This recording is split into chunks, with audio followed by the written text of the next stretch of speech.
Beraz, orain ilustrazioa ikusi duzue, eta agian pixkat aztertu duzue eztabaidan zuen familiakoekin. Orain, hartzen dut hemen flash diktaketako testua, beraz, emoziotegiaren liburuaren testua.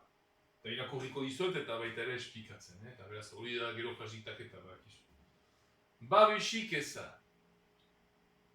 Eta beraz, être sans protection, el desamparo. Babesik gabe, beraz, inork ez gaitura babesten.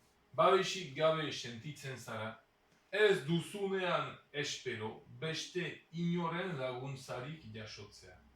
Beraz, babesik gabe sentitzen zara, pentsatzen bali baduzu inork ez zaitora lagunduko. Ez dela inork zuri laguntza bat emaiteko. Pena eta tristezia elkartzen dira, beraz, beste bi emozio beraz sentitzen dituzu. Pena eta tristezia.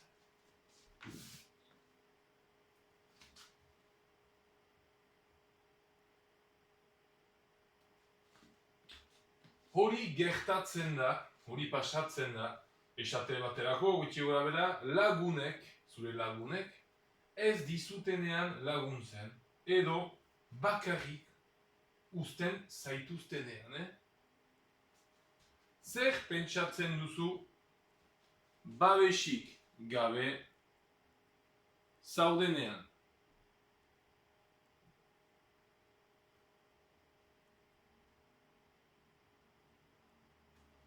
Zer pentsatzen duzue, laguntza eskatuz gero, naiz eta laguntza eskatzen bali baduzue laguntza ere bai, inor ez dela etorriko zu laguntzera. Ez duela ezertarako bario eskatzea, lagundu, ezakitzea gota hori etorri, zenta zuen uste inor ez dela etorriko. Baliteke, posible da, inguruan, zuen andoan, diende asko egotea, zuen lagunak hemen izaitea, direz, errekreazioen denboran, edo klasean, edo familian, baina ez baduzu inoren babesik bakarrik sentituko zara. Beraz, hori izango da ondoko emozioa, bakardadea, la solitude.